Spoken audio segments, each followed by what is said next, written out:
A quick message before we start this video to say that you can now pre-order FM25 and support this channel by using a link in the description or the eye above. It gets you money off Steam's price from the offset, as well as an extra 5% off if you use my promo code at checkout, which is LOADFM25. That's LOADFM25 for an extra 5% off the already discounted price of Fanatical. Check the link out in the description below.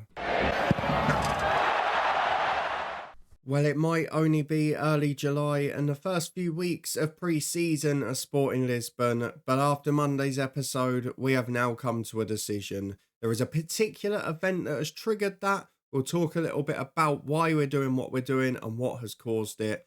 But also, we have had a lot of job interest this summer, despite not applying for anything. So we'll talk you through those as well, because there's been some interesting ones.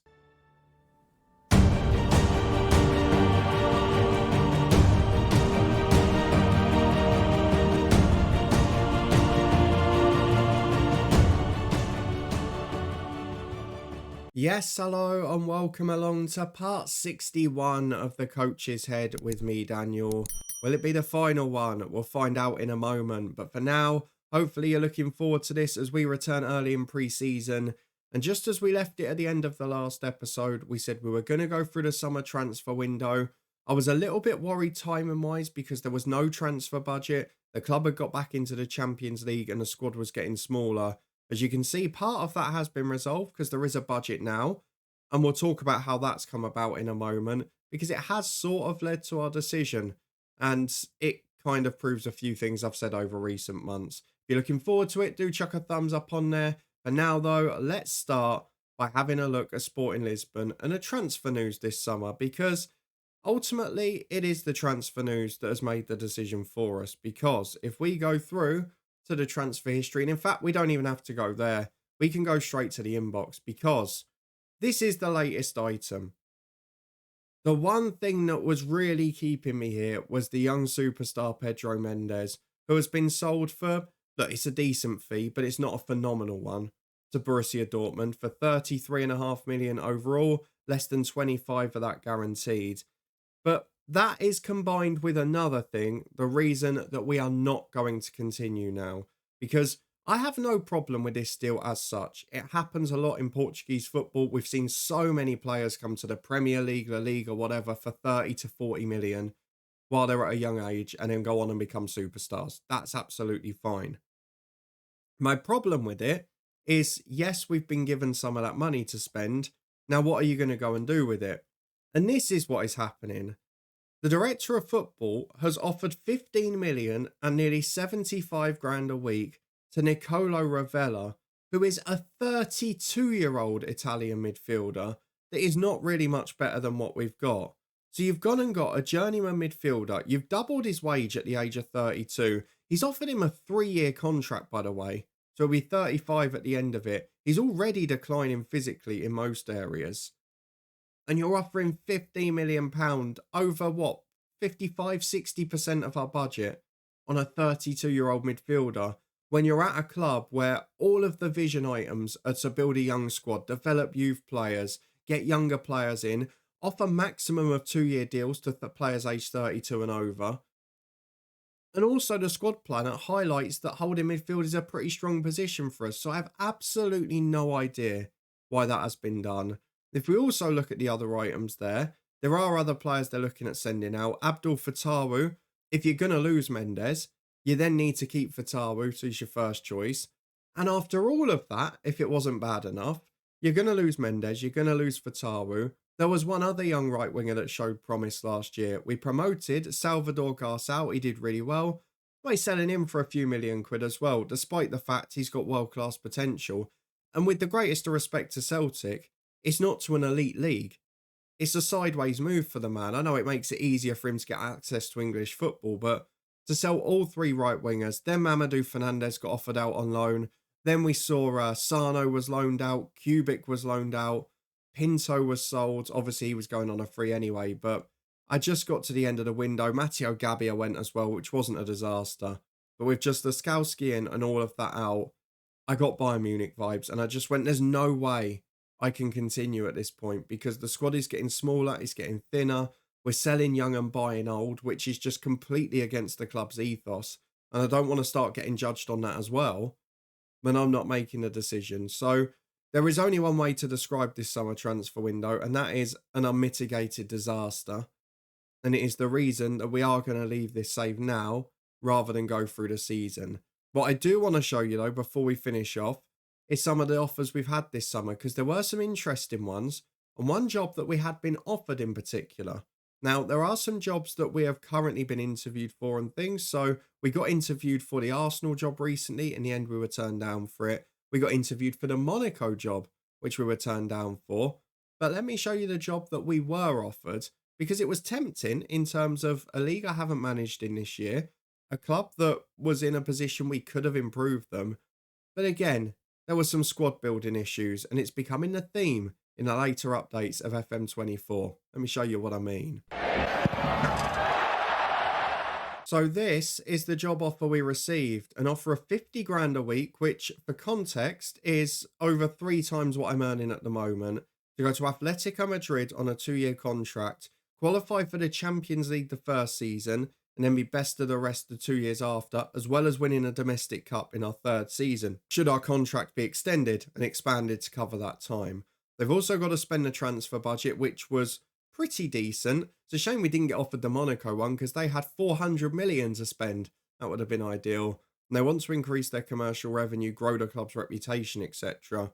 But there was a problem. Again, you can see here the board culture: sign players aged 23 and under for the first team, minimum 2-year deals for 31 and over, minimum 1-year deal for 33. However, if we go over to Atletico Madrid, where Brendan Rodgers had just gone, you then inherit this, which doesn't match the ethos at all, because there are 4 31-year-olds there. 3 of them have a longer than 2-year deal.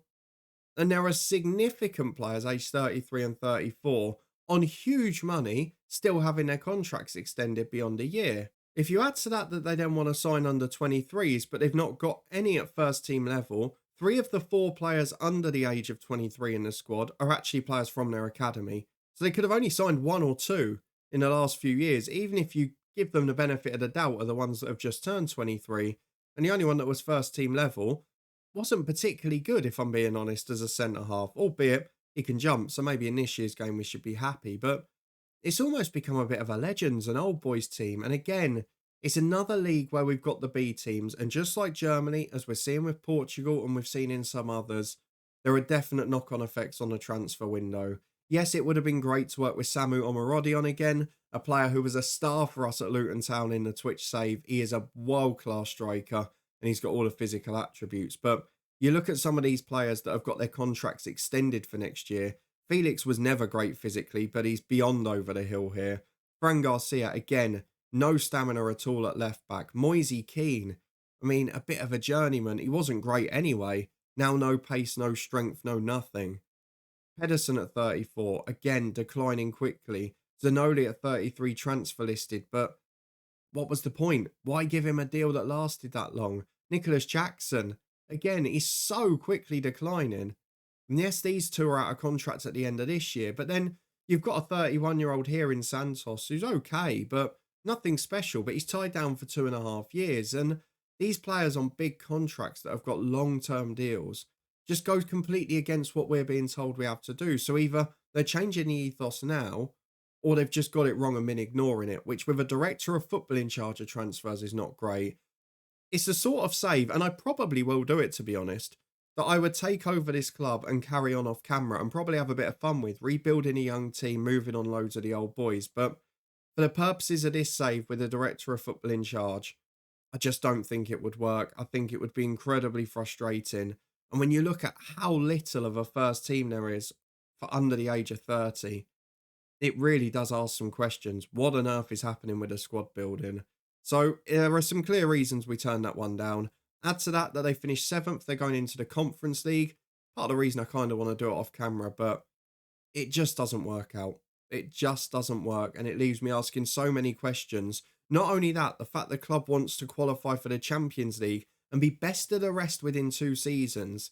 Compared to Barca and Real Madrid, how do you think you're being best of the rest there? Which one of those 2 are you planning on catching at any point in the near future? because they were third favourites for the league, but distant third favourites, and very similar to a lot of the teams that finished above them. So it leaves me with so many questions. And the squad building, I've got to say, and I know we've talked about it a lot here at the end of the head coach and during this save, it started FM24 as the best it's ever been. We saw it at Gifu with Hiroki Izumi, the director of football taking notice of the squad planner, taking notice of the club culture, trying to bring the right people in, whether they got them or not. And generally, most transfers were understandable. At this stage, I genuinely don't know what the AI or what the director of football is basing their transfer decisions on, because it ain't the squad planner, it ain't the finances, it ain't the club vision. It's not even the quality of players in the squad or the star ratings. So I'd love to know how that's happened over the course of 3 or 4 updates in the same game. But ultimately, it means that this dwindling team is one that I can't take over, even though it would have been a fun challenge to finish. With a director of football in charge, I just can't face it because I know it's going to be an absolute disaster. So as a result of that, we are going to have to leave the save here. We will resign from Sporting Lisbon. We're going to do the Carlos Corberán at Huddersfield, albeit I've given them a little bit more notice here, haven't I? We're going to go back to the 8th of July where Pedro Mendes was sold. We're going to resign from Sporting Lisbon. Just see if there's any reaction to it. And then in the next episode, we'll have a quick look at our career. We'll do a bookmark because, of course, we are 10 seasons in the future now. And we'll compare it to what happened in the head coach last time. But firstly, let's go and resign from the job and have a quick review of our career stats, particularly in the second half, the coach's head stint. Well, here we go. Back to the 8th of July. We are going to go and resign from this job, and then we'll have a look at our profile because ultimately it's been a bit of a frustrating time at the end of this save. In truth, we probably should have just stuck with Willem too, because ultimately, despite the negative transfer model being broken there, the director of football was doing the right thing. And again, not being in a B team league seemed to make a massive difference to the director of football's performances. Paulo Sousa, after his brilliant season at Estoril, got manager of the year. He is linked with replacing me at Sporting Lisbon, as is Albert Riera at Rennes, and the Sevilla manager too. For now though, let's go and have a look at our profile. We are going to unfollow Sporting Lisbon. We don't need to see you there. And we're going to have a look at what we've done during our time in charge, because this is a save, of course, where we changed up. We came back from when we left Japan, but instead of taking the Bournemouth job as we did in the head coach, we went off to Willem 2. And our history over these 6 seasons that we've done it looked like this. We came for 3 years at Willem 2. We did really well first season to nick 7th, then became the best of the rest after Ajax and finalled, with PSV dropping off a cliff. But no trophies at Willem 2, and it became a bit of a frustration. We will see how they're getting on in the next episode too. Then we went to Copenhagen. We won the league. We did a good job. We got the trophy in the cabinet. And then at Dinamo, we won the league, and we won the League Super Cup, but we didn't win the Croatian Cup. We lost out in the semi-final. And at Sporting Lisbon, a disappointing one. Missed out on a title the final day, missed out on the League Cup on penalties, but we did win the Portuguese Cup. So we've got some trophies to show for our career, but it was a little bit frustrating in the end, and more so on the transfer front. And in the 2 jobs before this one, and even this one to an extent, the lack of competitiveness when it comes to the domestic divisions, because we expected sides to be right up there, and it just dropped away. So a little bit annoying. The squad building's a frustration, but Willem 2, definitely the most enjoyable stint of this save, and one that I would very happily recommend because they were great fun and Torbed was a superstar. We had a youngster to enjoy there. Imagine if you could get a right wing at some club. Torbed right back, Mendes right wing up would be the best 2 youngsters of the save combining somewhere in European football. That would be class. But that's where we're going to leave it. I will get you up with our profile and stats because you can see what we've done over our career then. Where do we get our stats? I can't even find them now. There we go. Career statistics.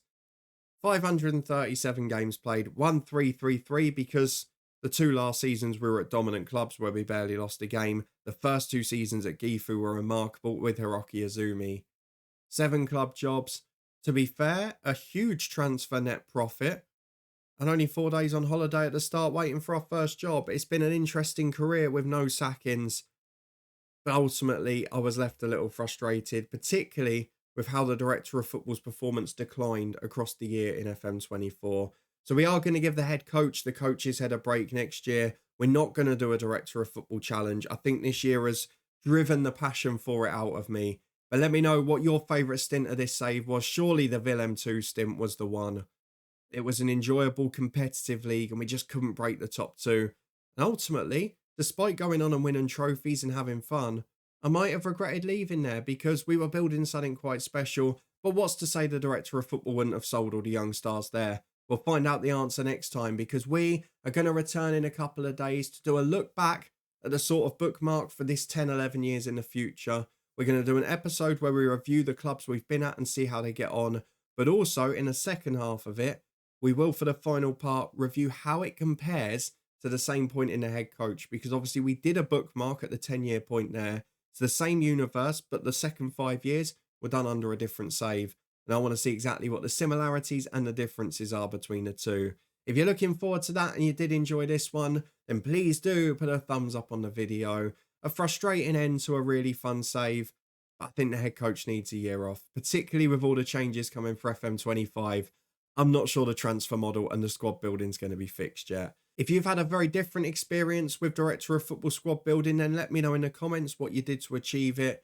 I don't really want to change the rules just because it's not functioning as it should be. And as we've seen from the job interviews we've been offered, it's not just the club we're at, it is the AI management as well. And that's potentially why some of those divisions we were in weren't as competitive near the end.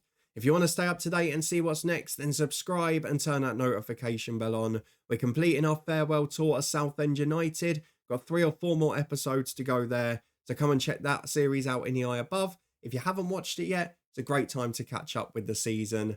We're also going to have loads of save idea videos in the build up to FM25. You can find the first one up in the eye above. We've also got the Twitch channel and the football podcast for loads of content there too. And we're going to react to some of the roadmap features announced in FM as and when we get screenshots and videos from the game. For now though, thank you very much for watching, for joining me for this save. The second coach's head stint was, well, interesting I think we'd say. At Willem 2, we had great fun with a good director of football, but then the B team curse struck again, and it ended with frustration here at Sporting Lisbon.